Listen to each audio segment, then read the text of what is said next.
U Kruševcu je započela revakcinacija svih ljudi, građana i drugih građana i zemalja, a uz to i radi nam se novi trg koji po kalendaru treba da bude završen 28. juna na Vidovdan.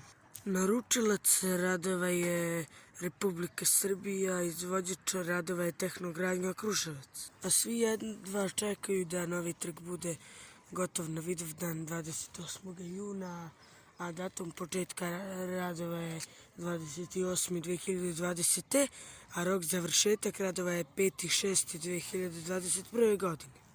A za novi trg i za spomenik Knezu Lazaru koji treba da se sagradi na Vidovdanu u Kruševcu istekla je gradonačelnica Jasmina Palurović. A pored trga i u roku je završetak radova Rubin hotela koji se obnavlja godinama, već 3,5 godine.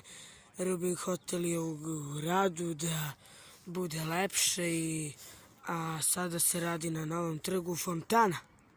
Izvođač radova Tehnogradnja je veoma ponosan na novi trg koji će da bude gotov za Vidovdan 2021. godine. Revakcinacija u Kruševcu je počela sa radom. Koji su se već vakcinisali, koji nisu. Od januara nam se prima ruska i kineska vakcina, pa mnogi građana se vakcinišu u hali sportova Kruševca.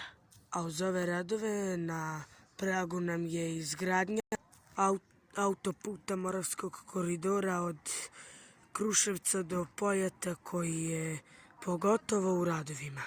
Kod trga Kosovskih junaka imaće muzička fontana i svetiljke, šetalište i sve bolje nego što je bilo pre.